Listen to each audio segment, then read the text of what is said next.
Hey guys, today we are going into a temple called Ta Prohm Temple in Cambodia. Archeologists think it was built in the late 12th century, so this temple is at least 800 years old. What is the meaning of Ta Prohm? Ta Prohm means Ancestor Brahma. Cambodians considered Brahma, the Hindu god of creation, as one of their ancestors. But the original name of this temple was RajaVihara, which means the rest house of the king in Sanskrit language. The temple is known for two important features. One is the carving of a dinosaur, specifically a stegosaurus. It is there on one of the walls. I made a video about this some time ago. The second feature is that giant trees have taken over this temple. I mean, the way these trees have really grown and destroyed this temple is a very strange sight. How did this happen? The Cambodians abandoned this entire city and moved out about 500 years ago. This is why you see bushes and trees growing in many of the temples in the city. But this temple has some kind of weird energy that attracts plants and birds. You do see a lot of birds and, of course, gigantic trees. In fact, ancient builders had predicted that this temple would be taken over by trees. There are carvings which show exactly what would happen to the temple in the future. There are many shrines within this temple. Let's go into one of these shrines and see what's in there. There must have been some statues originally, but today you can see the ceiling and even the walls have collapsed. Giant stone blocks have fallen on the ground, making it impossible to determine what was originally there. If you look at the side view, this shrine has the shape of a chariot. It's very intriguing to see how the nearby forest and the temple have slowly merged together at some point in time.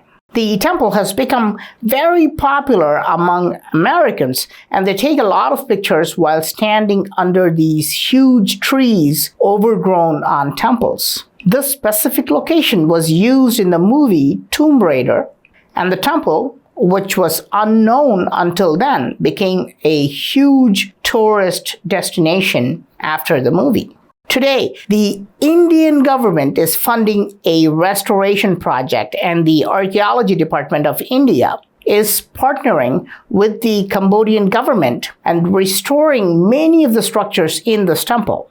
You can see the before and after pictures. They are doing some very good work. This temple has many interesting carvings, but most of them are destroyed by trees.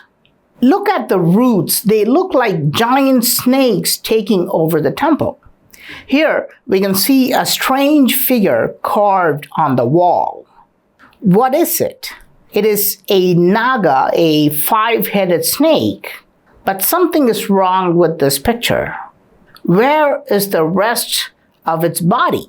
If we look at the wall, we can see some clues. We can see a leg with massive claws at the bottom. Snakes don't have legs. And we can see giant wings spreading on both sides.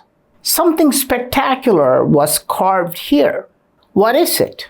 The carving would have looked like this. This is a carving from a nearby temple. A giant bird-like deity called Garuda, firmly holding down two nagas with his two legs on the ground. And he's holding the tails of the nagas high above his head. There's no doubt that the Ta Prohm Temple once had a giant carving of this spectacular Garuda tormenting the nagas. And sadly, this carving was deliberately destroyed by human beings. This is not the effect of nature.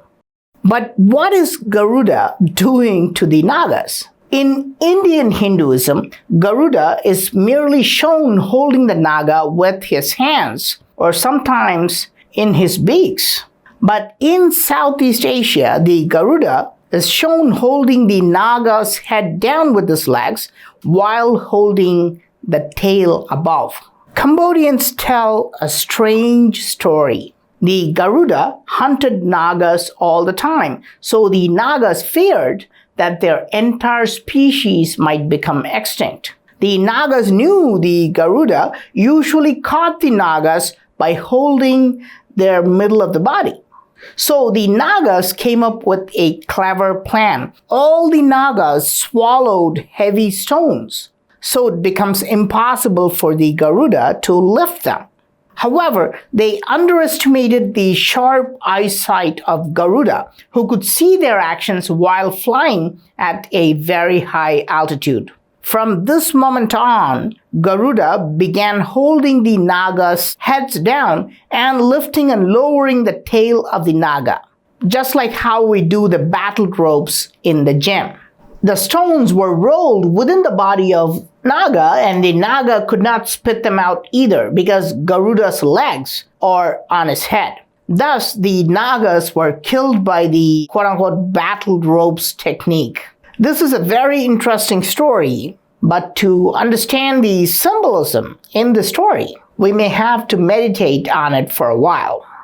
Here is a meditating saint carved on one of the pillars. At first look, everything seems normal, but look carefully. What do you see? Two of his hands are shown in the Namaste pose. But look here, two of his hands are shown placed on his legs.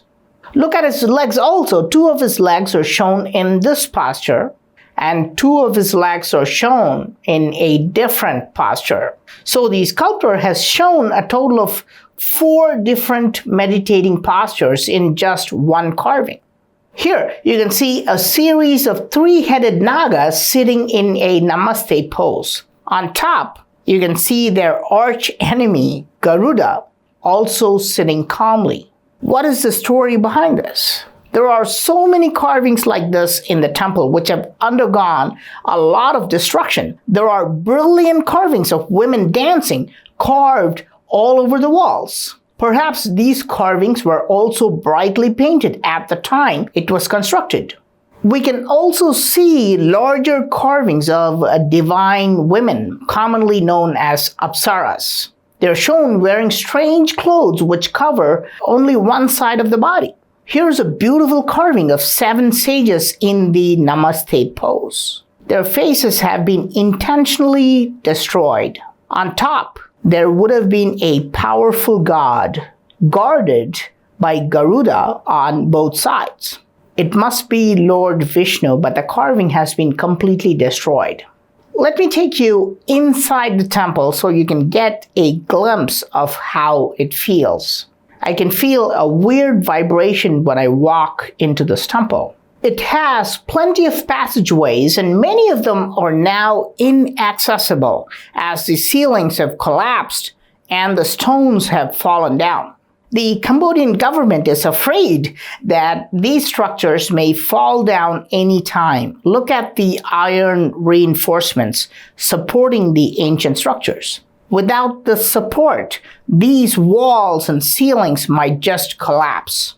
Some entrances are completely inaccessible. Look at the huge blocks of stones which have fallen down, and these ways are completely blocked. This is dangerous, and authorities do not allow us to visit many areas of the temple.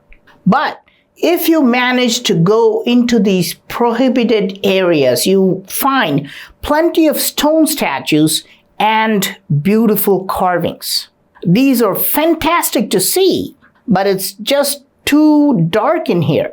By looking at the ceiling, and if you look at the fallen blocks on the floor, we can understand why the authorities are not allowing us to go into these areas. This ceiling can collapse anytime. This is just crazy. But inside these dangerous places are these secret clues. What do you think about this giant square block?